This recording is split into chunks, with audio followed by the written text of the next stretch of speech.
La siguiente charla es la charla del doctor Cristóbal Cuadrado, la cual tratará de Chile y sus resultados y el cambio de estrategia sanitaria. El doctor Cristóbal Cuadrado es médico cirujano de la Universidad de Chile, magíster en salud pública y mención pública y políticas de la salud en la Universidad de Chile, doctorado en salud pública en la Universidad de Chile, diploma en Global Health en la University of Tampere, secretario técnico del Departamento de Políticas de Salud y Estudio del Colegio Médico de Chile. Le damos la bienvenida al doctor Cristóbal Cuadrado para su presentación.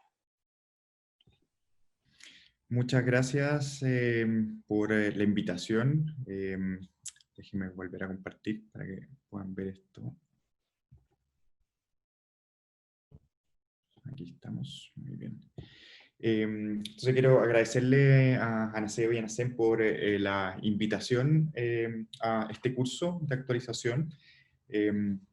Me pidieron que hablara un poquito sobre la estrategia sanitaria. Entonces voy a dar algunas breves palabras primero sobre algunos elementos que me parecen fundamentales como para poder entender la estrategia adoptada hasta ahora como posibles estrategias alternativas. La presentación está dividida en una primera parte sobre algunos elementos bien genéricos sobre qué sabemos en términos epidemiológicos sobre el SARS-CoV-2. Luego, algunas láminas sobre la evolución de la pandemia en Chile, que probablemente es algo que ya se ha tratado, así que no voy a pasar demasiado en profundidad. Y después voy a analizar algunos elementos sobre qué es lo que se ha hecho en Chile y cuáles son los fundamentos, digamos, de esas decisiones. Primero, en términos de lo que sabemos, el SARS-CoV-2 tiene una letalidad entre personas infectadas en torno al 0,6%, eso significa 0,6% de las personas que se contagian van a fallecer debido a una infección por COVID-19. Cuando uno analiza la tasa de letalidad entre los casos sintomáticos, la letalidad sube en torno al 1,4%. Pero sabemos que se concentra en grupos de mayor riesgo, sobre todo muy relacionado con la edad, y puede llegar fácilmente sobre el 15% en personas de mayores de 65 o 70 años. Para tenerlo como referencia, la letalidad entre casos sintomáticos para influenza está en torno al 0,1 a 0,2%, o sea, es un virus que puede ser hasta 10 veces más letal que la influenza estacional, pero que es menos letal que el SARS o el SARS-CoV-1, que tiene una letalidad entre casos de aproximadamente el 10%. No obstante, y en el fondo uno puede decir que es un virus que tiene una letalidad mayor a la influenza estacional, pero menos que otros virus que hemos conocido como el MERS o el SARS. No obstante, es un virus bastante contagioso, tiene un R0 que está en torno al 2,4, entre 2 y 3 según los contextos, y esto significa, y la interpretación del R0 por si no la conocen, es que por cada caso índice, lo que esperamos es un número X de casos secundarios, y ese número X de casos secundarios viene dado por el R0, ¿sí? Significa que por cada caso índice esperamos que hayan 2,4 casos contagiados en un periodo de incubación habitual del virus. Y el R0 indica entonces cuál es la infectividad que puede tener el virus en condiciones sin medidas de control. ¿Sí? En la medida en que implementamos mascarillas, distanciamiento, etc., el R efectivo va bajando de este R0 inicial. Sabemos que es un virus que tiene varias particularidades que lo hacen complejo desde el punto de vista epidemiológico. La más importante probablemente es que se puede transmitir en fases presintomáticas. Significa que, y lo que sabemos que aproximadamente 2-3 días antes de iniciar síntomas, las personas ya pueden ser contagiosas, lo que hace es que sea mucho más difícil lograr aislamientos efectivos, porque las personas no necesariamente tienen conciencia de que están cursando un cuadro cuando ya están contagiando a otros. Y probablemente ese ha sido uno de los factores que ha explicado también la propagación muy rápida del virus en Chile y en el mundo. Esto solamente para una lámina ilustrativa. Estas letalidades de casos hay que hacerle varios ajustes, pero en términos ilustrativos yo creo que vale la pena mirar en el fondo esta clara curva exponencial que hay en relación entre la edad y la letalidad de casos por COVID-19 y en el cual claramente hay un quiebre, digamos, después de los 60 años, en el cual se concentra el mayor riesgo, lo que no significa que para personas de menos de 60 años también existan muertes. De hecho, hay un número muy importante de personas fallecidas que son menores de 60 años, pero en términos de la probabilidad de morir para cada una de las personas, sin duda que se incrementa muchísimo, sobre todo con la edad, que es por lejos el factor de riesgo más importante. Ahora, lo otro que sabemos y que es importante para el contexto de las medidas que se puedan tomar es que no existen tratamientos suficientemente efectivos para tratar COVID-19, la enfermedad relacionada a SARS-CoV-2. Si bien existen múltiples trials en el mundo con múltiples moléculas, los resultados han sido bastante desalentadores hasta ahora. Yo diría que de la evidencia disponible, los resultados más promisorios están en el uso de glucocorticoides en pacientes graves, pero hasta ahora no existe ninguna terapia que uno pueda decir que es efectiva para reducir el riesgo de presentar cuadros graves o muerte en un paciente que está iniciando el cuadro clínico. ¿Sí? Lo que uno desearía en el fondo es que uno pueda tener un paciente que uno lo acaba de diagnosticar en la fase inicial de su historia natural y que uno le pudiera dar un tratamiento que disminuyera el riesgo de que esa persona evolucionara a hospitalizar y morir. Ese tipo de terapia, que debería ser una terapia oral ampliamente disponible, aún no está o no se ha descubierto, ¿no? Y eso condiciona muchísimo cuáles son nuestras posibilidades reales de tratar a pacientes para disminuir su riesgo de morir. Y la segunda alternativa, a falta de un buen tratamiento, es que pudiéramos tener o desarrollar inmunidad efectiva, ¿no? Y hay dos formas de desarrollar inmunidad en la población. Uno es la inmunidad natural, que se genera a través de la transmisión viral. Lo que sabemos es que para poder lograr inmunidad de rebaño requeriríamos que aproximadamente un 40-60% de la población se infectara y generara una inmunidad efectiva y duradera. Los cálculos absolutamente muy optimistas hablan de que tendría que llegarse a un umbral de 30%.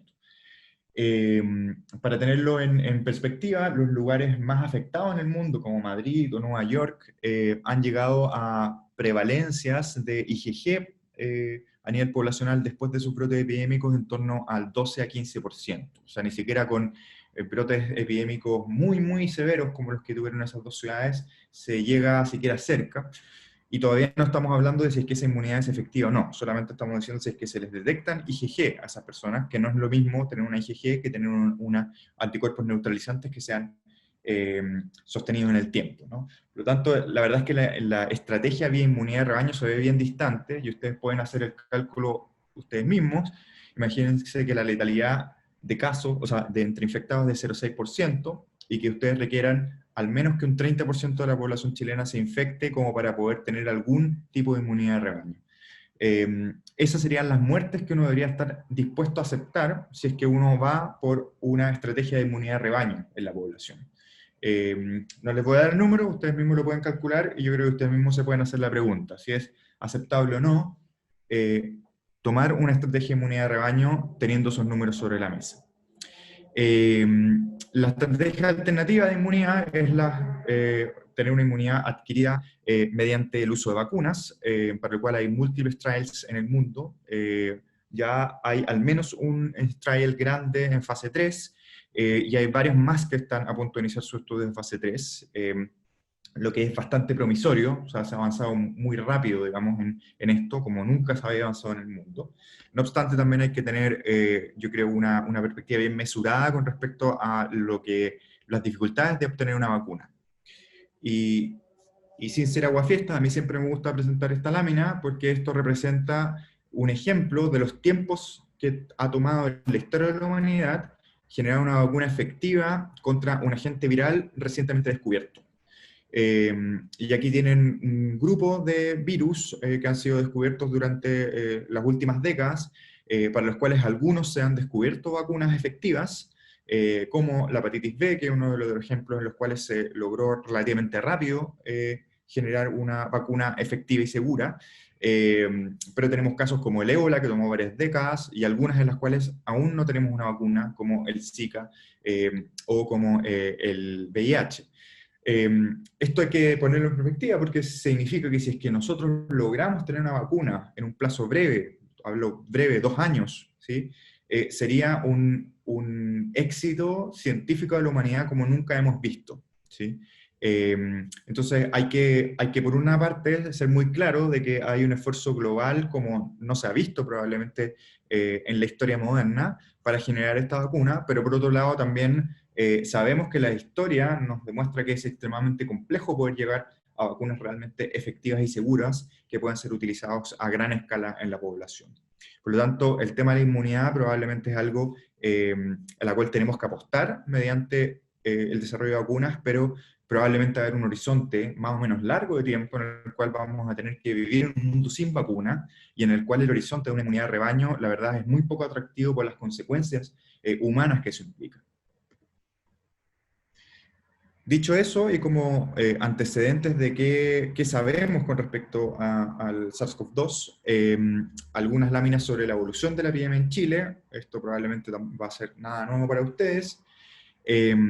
Acá esta es la curva epidémica para el promedio nacional de nuevos casos confirmados por PCR.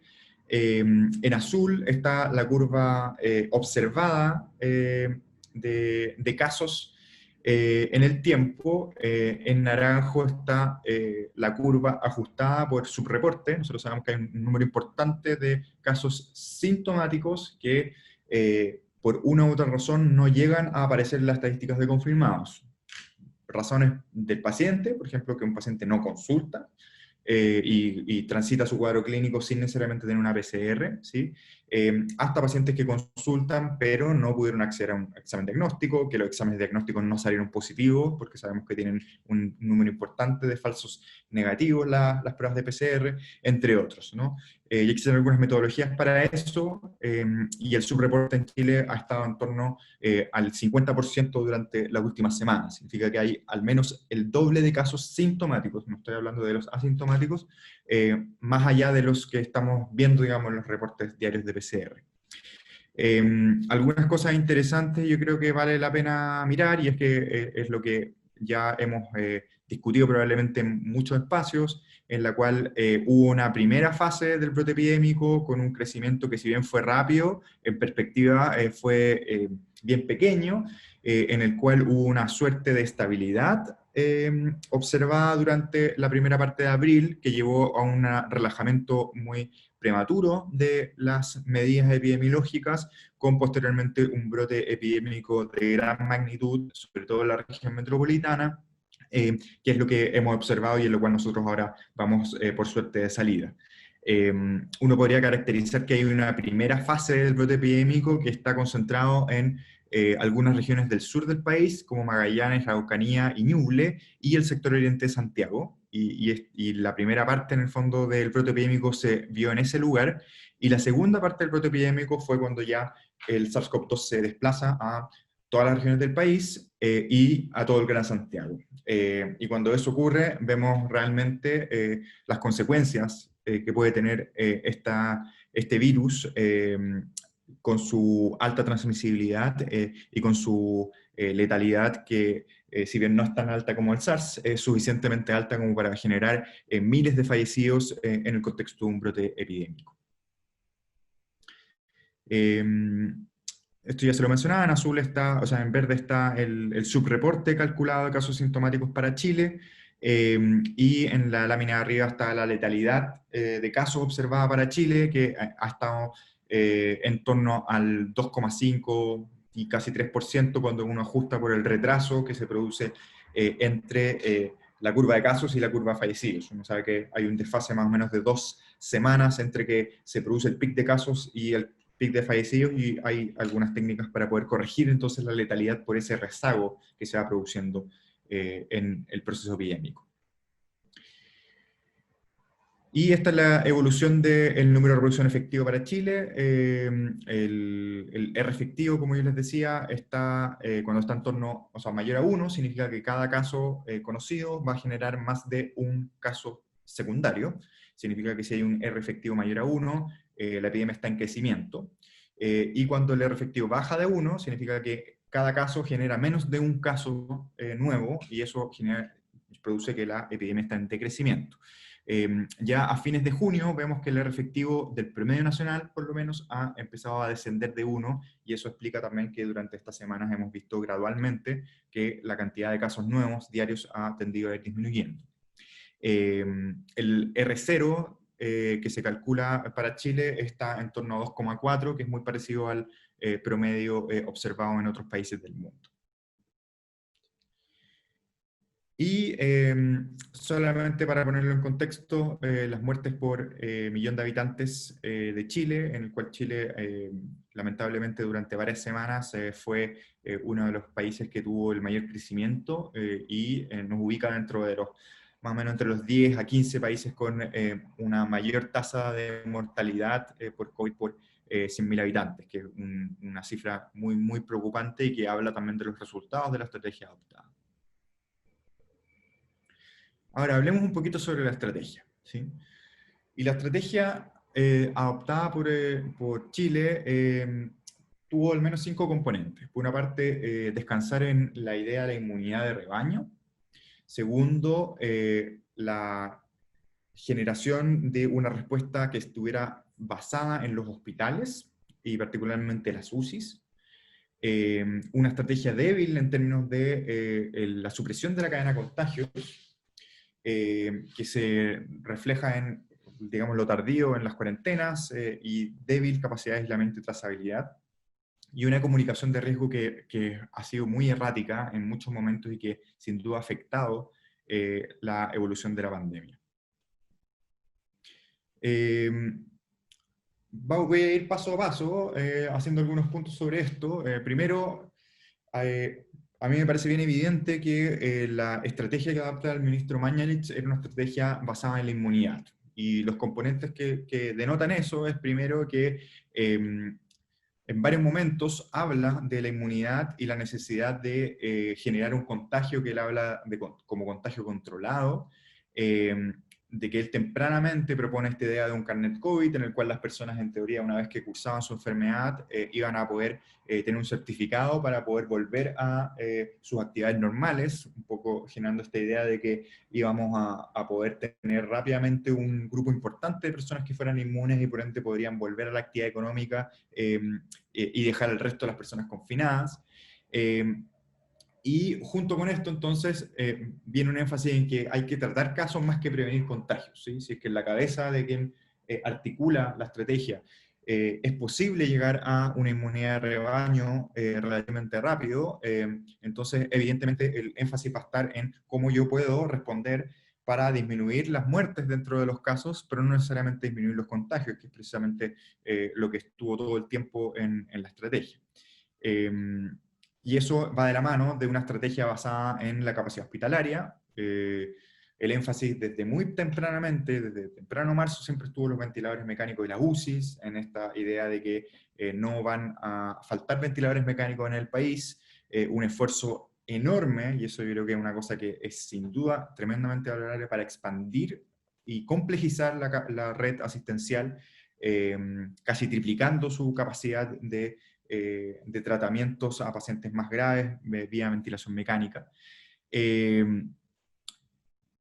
Pero esto tenía el contrapunto de que llevó a, yo creo, una idea de que esto se podía manejar simplemente teniendo muchos ventiladores mecánicos, ¿sí? Y que disminuir la cantidad de contagios no era algo relevante, de que el rol de la atención primaria no era algo primordial en términos de la capacidad de controlar brotes a nivel de la comunidad.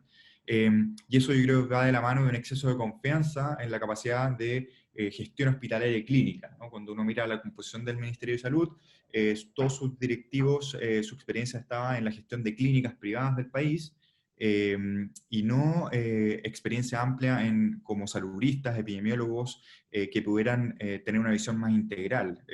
Una pandemia, y eso es algo que cualquier persona que se dedique a la epidemiología sabe, no se puede gestionar desde las UCIs. La UCI es la última línea de batalla, y lamentablemente se transformó la última línea como la primera. Y eso yo diría que probablemente es uno de los principales errores de la estrategia, y probablemente uno de los errores que va a ser estudiado por muchos años en las escuelas de salud pública, no solamente de Chile, sino del mundo. Y esto es lo que se logró generar un incremento muy importante de la capacidad de ventilación mecánica, que es lo que está en la sumatoria, en el fondo, de las líneas verdes. Pero incluso con esa gran capacidad incrementada, tuvimos que llegar al punto en el cual pacientes se empezaron a ventilar fuera de UCIs, incluso de UTIs convertidas, con pacientes ventilados en urgencias, pacientes ventilados en pabellones, ¿sí? Y todavía no hay evidencia para Chile, y quizá el doctor Donoso podría comentar algo de eso después, pero al menos la experiencia italiana es bien interesante porque lo que se ha mostrado es que en la medida en que uno incrementa o complejiza mucho las unidades dentro de los hospitales, la letalidad tiende a incrementarse, ¿sí? ¿Y por qué? Porque no es lo mismo tener a un equipo de personas entrenadas en ventilación mecánica, en una infraestructura diseñada para eso, para atender a un paciente grave en un distrés, como los pacientes que están en COVID, versus el tratar de generar una infraestructura muchas veces improvisada y con personas no tan entrenadas que termina atendiendo a estos pacientes, ¿sí? Por lo tanto, hay una suerte de ilusión cuando uno ve estos números, ¿no? Cuando uno dice, yo tripliqué la capacidad de ventilación mecánica del país, eso es algo que es parcialmente cierto, porque uno lo triplica, pero no puede triplicar a la misma calidad de atención. Y por eso también es una apuesta tan peligrosa, digamos, cuando uno pretende avanzar al manejo de una pandemia utilizando la ventilación mecánica y las UCI como la primera línea de la respuesta. Ahora, la estrategia que más débilmente se vio, o el aspecto más débil de la estrategia fue el aplanamiento de la curva. El primer elemento fue una contención inicial débil y reactiva. Ustedes pueden contrastar lo que hizo, por ejemplo, Nueva Zelanda versus lo que hace Chile cuando encontró sus primeros casos. Nueva Zelanda inmediatamente cerró sus fronteras, inmediatamente puso en cuarentena supervisada y muy estricta a todos los viajeros internacionales, además de hacer una cuarentena generalizada en el país, ¿no? Pero al menos el haber tenido un cierre de fronteras temprano y un seguimiento muy estricto con supervisión de cada una de las personas que ingresaban al país, esa es una medida de contención básica en cualquier proceso pandémico y que en Chile no se hizo. Ustedes recordarán en los episodios en los cuales a las personas se les pedía hacer una autodeclaración de salud al llegar, en el cual no se les hacía ningún tipo de seguimiento posterior, y que podían irse en micro después de llegar al aeropuerto de Santiago para llegar a sus casas sin ningún tipo de control sanitario del ingreso al país. Esa que fue la primera llave de entrada no se cerró a tiempo y fue uno de los problemas iniciales, ¿no? El segundo lugar tuvo que ver con las medidas que se iban a adoptar. Hubo mucha controversia, por ejemplo, con el cierre de colegios y grandes comercios. Ustedes se recordarán a mediados de marzo, finalmente fue por presión de los alcaldes y de otros actores como el Colegio Médico, que el gobierno tuvo que echar pie atrás en lo que ellos habían dicho y señalado que no iban a hacer. No iban a cerrar colegios y no iban a cerrar los grandes comercios. Y eso es muy interesante porque marca, yo creo, mucho de lo que pasa después. El gobierno siempre trata de evitar adoptar medidas epidemiológicas para contención, priorizando los cálculos económicos, yo creo de muy corto plazo, frente a las políticas sanitarias, ¿sí? En la misma línea se adopta esta idea de las cuarentenas de áreas pequeñas, incluso a nivel comunal o subcomunal, algo que no se hace en ninguna parte del mundo. Las cuarentenas, sobre todo en un proceso epidémico expansivo, se realizan siempre a nivel de escala de ciudad, al menos, pueden ser escalas más grandes como región o país, por una razón muy simple, porque están interconectadas, existe movilidad al interior de una ciudad, la gente trabaja y vive en otro lugar, por lo tanto, el cerrar una comuna no tiene ningún sentido desde el punto de vista epidemiológico, ¿sí? Y el gobierno insistió durante muchas semanas con esa estrategia, que en la región metropolitana mostró ser un gran fracaso, precisamente porque es una ciudad muy grande, ¿sí? Es distinto cerrar Osorno, que es una sola comuna, o sea, la comuna calza con la ciudad, entonces en ese sentido, hacer un cierre comunal puede tener sentido funcional, pero en ciudades donde hay múltiples comunas en una misma ciudad, la verdad es que no tiene ningún sentido epidemiológico hacerlo. Y por último, yo diría que hasta ahora ha habido una gran batalla en términos de no estar disponible por parte del gobierno de entregar subsidios económicos suficientes para que las personas pudieran cumplir sus cuarentenas. Ya estamos a punto de salir de la gran cuarentena del Gran Santiago y hay que decir muy claramente que la ayuda económica no llegó a las familias. y eso atentó, sin duda, con respecto al cumplimiento y la adherencia a las cuarentenas. La explicación que hayamos tenido que estar tanto tiempo en cuarentena en la región metropolitana en parte se basa en eso, en que no hubo condiciones primero para garantizar que las personas se quedaran en la casa, y secundario a eso tampoco hubo una capacidad de fiscalizar, ¿sí? Tampoco yo puedo fiscalizar con toda la fuerza del orden público si es que yo no le entrego condiciones mínimas a las personas para que se puedan quedar en la casa, ¿sí? O sea, si alguien es un informal que se gana el pan vendiendo en la feria, y ese es su único ingreso, la verdad es que es impensado que nosotros vamos a meter presa a una persona por no cumplir las cuarentenas porque no tiene que comer, ¿no?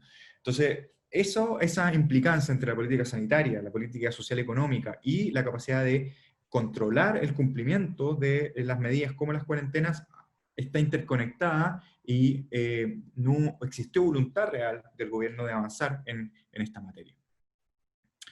Esto es para mostrarle el efecto que tuvo el cierre de los colegios en la movilidad en el país, ¿sí? Hay distintos índices de movilidad, y solo quiero mostrarle lo importante que fue cerrar los colegios tempranamente, algo que el gobierno no quería hacer, ¿sí? O sea, se redujo inicialmente en casi un 60% la movilidad en el Gran Santiago.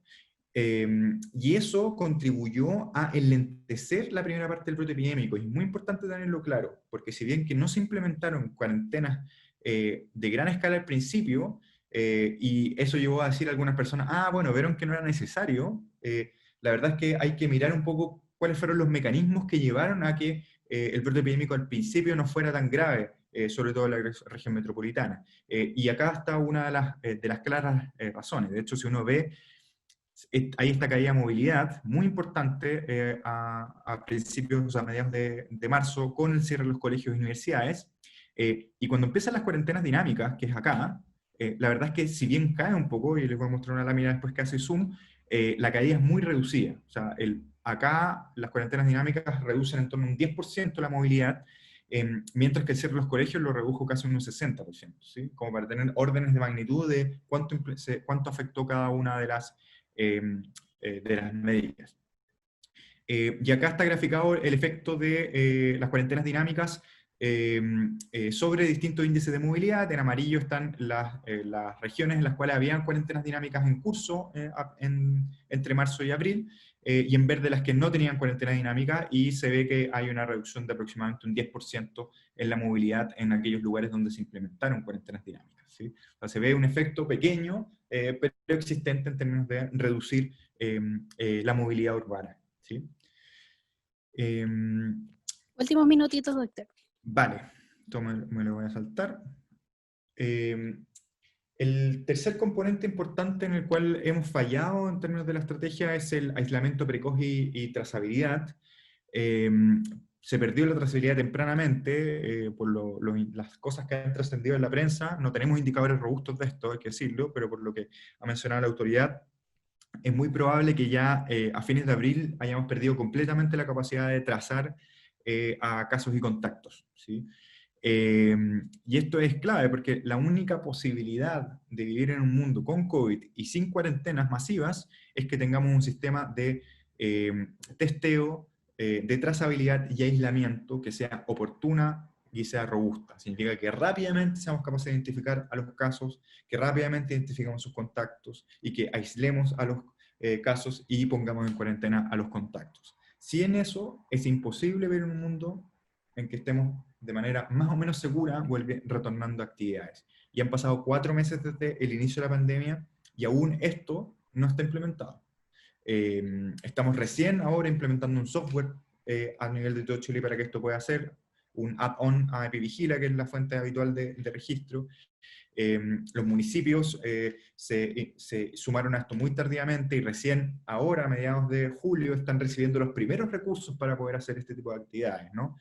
Y por otra parte, las residencias sanitarias fueron más bien la excepción y no la norma. Su ocupación estuvo en torno al 30-40%. Significa que la gran mayoría de las personas en Chile han hecho sus aislamientos en sus propias casas. ¿Y cuál es el problema? Eso, para la mayor parte de las chilenas y chilenos, implica contagiar a otras personas, ¿sí? Son muy pocas las personas que tienen condiciones habitacionales suficientes, como un baño individual, como metros cuadrados suficientes, como una pieza solo, etcétera, que hace que sea realmente seguro que puedan tener un manejo de su aislamiento en sus domicilios. No obstante, eso nunca fue considerado realmente, y el comité asesor muy tempranamente recomendó que hubiera una meta muy alta, que ojalá entre el 80 y el 90% de las personas cumplieran sus aislamientos de manera supervisada en residencias sanitarias. Así fue la experiencia exitosa inicial de Singapur, por ejemplo. No obstante, eso fue algo que nunca se implementó y que yo creo que fue otro elemento de muchos problemas, ¿sí? Y con respecto al testeo, que es una parte del TTA, ¿no? La primera parte, se ha dicho mucho que Chile es como un campeón del mundo de testeo, y hay que ponerlo en perspectiva. Chile, en contexto latinoamericano, es sin duda el país que más testea por millón de habitantes, pero cuando uno compara con países europeos, la verdad es que estamos más o menos en la misma línea. Eh, Ahora, uno no puede mirar solamente el indicador de cuántos tests hace, sino que uno tiene que considerar cuál es la demanda necesaria de test, ¿sí? Y para eso hay que mirar otros indicadores, ¿sí?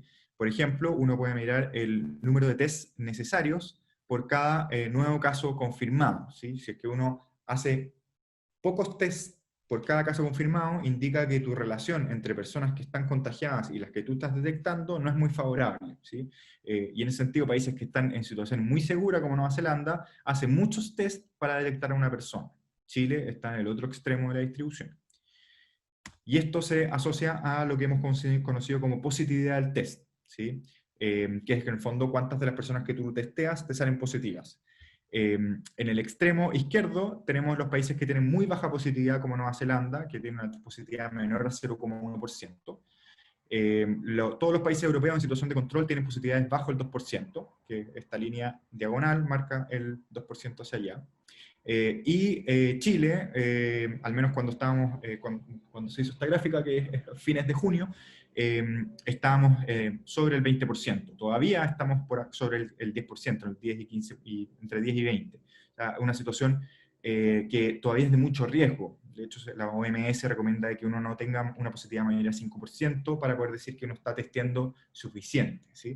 Por lo tanto, Chile ha testeado mucho, pero no lo suficiente. ¿Y eso cómo se entiende? Porque nosotros no tomamos medidas adecuadas para disminuir la cadena de contagio. Entonces, dejamos un brote epidémico que se disparara, llegamos a tener una cantidad de las más grandes del mundo de casos por millón de habitantes nuevos, y eso hace que incluso que hayamos hecho un esfuerzo enorme por tener más UCI, un esfuerzo enorme para tener más test, no fue suficiente porque todas nuestras capacidades se vieron sobrepasadas. Y el último componente problemático de la estrategia fue la comunicación de riesgo.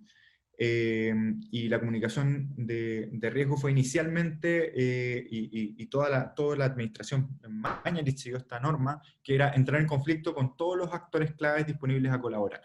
Se peleó con los alcaldes, se peleó con las sociedades científicas, con el colegio médico, y en general con cualquier persona que planteara dudas razonables de cómo se estaban haciendo las cosas. Y por otra parte se intentó capitalizar de forma política la gestión de la pandemia, lo que llevó en varios momentos a minimizar los riesgos y a discursos excesivamente triunfalistas. Y nuevamente focalizarse en las cosas que son más visibles, ¿no? Muy siempre es más visible la foto, digamos, de un ventilador mecánico llegando al país que el decir que uno tiene una estrategia de trazabilidad, ¿sí? Y eso es el pecado original, digamos, de muchas de las decisiones que se tomaron, ¿no? De querer parecer ganadores, ¿sí? Sin necesariamente hacer las cosas necesarias para que se hicieran bien el manejo de la pandemia. Y eso es claramente, se produjo en el contexto de un uso político, finalmente, de la catástrofe. Y es lo que otros líderes, lamentablemente, de otros países han tratado de hacer también, ya sea minimizando el problema o pretendiendo que ellos han resuelto algo que ningún otro país del mundo resolvió. Y yo creo que esa falta de humildad y falta de capacidad de escuchar a los actores técnicos nos llevó a una situación muy, muy problemática. Solo para que le tengan una referencia, esto es lo que pasa con la estrategia de retorno seguro, con el porcentaje de la población que salía a recrearse cada semana. Y en abril, está en amarillo la región metropolitana y en azul el resto de las regiones del país. En la región metropolitana íbamos al ascenso con las salidas a recrearse. Viene el discurso de retorno seguro, la idea de tomarse un café, la apertura de la Pumanque, y que fueron concomitantes a la mayor proporción de la población saliendo a recrearse desde el inicio de la pandemia. ¿Sí? En marzo no tenemos datos dentro del panel, pero todo hace indicar que haya sido muchísimo menor. Y en este contexto en el cual se produjo la gran cantidad de contagios que después llevan al enorme brote epidémico que vimos desde finales de abril y mayo. Por lo tanto, la comunicación de riesgo y los mensajes de entrega a la autoridad son extremadamente importantes. Y ahora último tenemos los mensajes de leve mejoría, que sin duda van a hacer que también comience a haber más actividad y eso va a llevar a mayores contagios. Para cerrar, los cambios de la estrategia de escenarios futuros. Hay tres componentes fundamentales para todo lo que viene, ¿sí?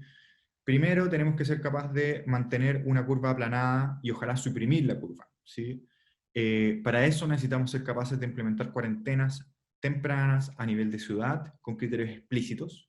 Tenemos que hacer un sacrificio como país de entregar subsidios monetarios suficientes sobre la línea de la pobreza para que las personas se puedan quedar en casa en todos los lugares que tienen brotes epidémicos activos y, por ende, que sea fiscalizable el que las personas se tengan que quedar en la casa. Por otra parte, necesitamos un sistema de aislamiento precoz y trazabilidad de contactos. Necesitamos no menos de 5.000 trazadores e inversión tecnológica en esto. Necesitamos indicadores de trazabilidad que sean auditables. Necesitamos ser capaces de aislar, entregar licencia e iniciar trazabilidad sintomática sin requerir un test de PCR que retrasa muchísimo el inicio de toda la estrategia de TTA. Y necesitamos también un cambio en la estrategia comunicacional, transparencia de procesos y datos, una vocería técnica independiente del gobierno para evitar la utilización política de la pandemia que ha ocurrido hasta ahora, y sin duda incorporar muchísimo más al mundo científico y académico. Esto me lo va a saltar porque voy muy atrasado, pero quiero solamente mostrar estas últimas dos láminas. Y hay que tener claro y volver a lo que sabemos sobre el virus. Tenemos un escenario sanitario en el cual vamos a tener que convivir con el COVID, probablemente en una situación de endemia, hasta que logremos, ya sea inmunidad de rebaño, un tratamiento efectivo que se pueda dar a pacientes ambulatorios, o una vacuna. Cualquiera de esos tres escenarios nos va a sacar, digamos, de la endemia, pero eso puede tomar muchos meses probablemente. Por lo tanto, tenemos que adaptarnos a vivir un mundo con COVID. Y desde el punto de vista sanitario eso es un gran desafío, porque llevamos casi 3 meses en la cual toda nuestra actividad del sistema de salud ha sido atender pacientes COVID. Y eso no es sustentable y explica en parte también el exceso de mortalidad que estamos viendo, ¿sí? O sea, del exceso de mortalidad que estamos observando, no todo se debe exclusivamente al COVID, también hay un porcentaje que no es menor de personas que hoy día están muriendo porque no están recibiendo atención oportuna por otras enfermedades. ¿Sí? Saben, por ejemplo, de las consultas por accidente cerebrovascular e infarto bajaron en torno a un 40% en todos los hospitales del país. Eso sin duda se traduce en un exceso de mortalidad, ¿no? Por lo tanto, ahora tenemos un escenario en el cual, sobre todo pensando en que vamos a empezar gradualmente a reabrir, hay que repensar el sistema de salud. ¿Cómo vamos a tener un sistema de salud que va a ser capaz de responder a una amenaza latente del COVID, donde vamos a seguir viendo pacientes en distrés que van a seguir llegando, probablemente en menor cantidad, pero que en cualquier momento puede haber un rebrote que va a hacer que nuevamente necesitamos convertir mucha capacidad de eso, pero por otro lado no podemos seguir postergando las atenciones de miles de pacientes que están postergando sus cirugías de cáncer, entre otros tipos de prestaciones que son sin duda muy esenciales para que puedan mantenerse en buena salud, ¿no? Y por otra parte, un escenario social y económico complejo, ya tenemos una recesión económica importante, y eso condiciona también el escenario sanitario. Sabemos que las personas durante las recesiones se enferman más, tienen más mortalidad, por lo tanto hay un mix que es muy complejo para la política pública y del cual vamos a tener que hacernos cargo, y que las malas decisiones que se tomaron en febrero y en marzo, lamentablemente nos van a llevar a tener consecuencias por mucho tiempo más.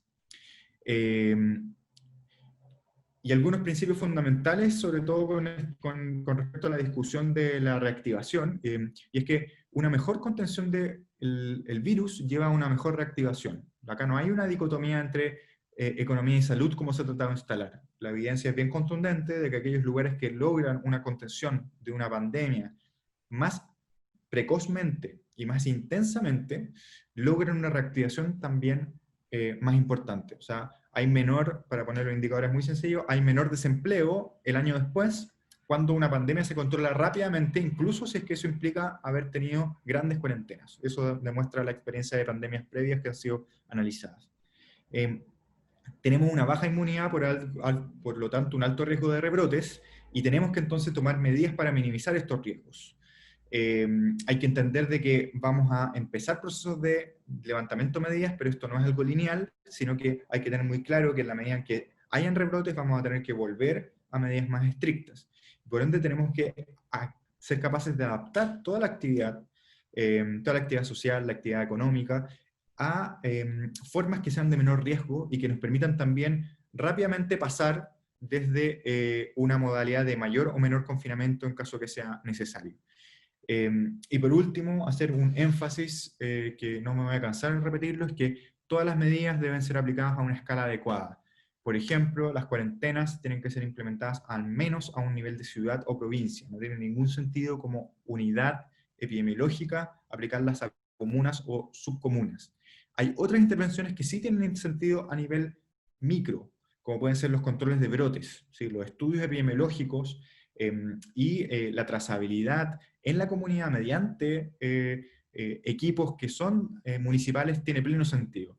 Pero para el uso de cuarentenas, que en algunos momentos lamentablemente van a seguir siendo necesarios, la verdad es que requerimos tomar decisiones a la escala adecuada y anteponer una visión de largo plazo versus el corto plazo que implica las presiones de, creo, de ciertos sectores económicos de no cerrar, con la miopía de que eso finalmente lleva a un doble impacto. Cuando tú no cerraste a tiempo una ciudad, tienes luego una cuarentena más larga y tienes un mayor impacto sanitario y económico. Entonces yo creo que eso hay que tenerlo muy claro, y ustedes como estudiantes del sector salud espero que también lo tengan muy claro para, digamos, llevar estas discusiones a otros ámbitos, ¿no? Porque yo creo que hay muchos errores, digamos, en cómo se conceptualiza el manejo de una pandemia, sobre todo de personas que no han estado vinculados a estudiar procesos epidémicos y salud pública. Eso era lo que quería compartir con ustedes y les agradezco mucho su atención.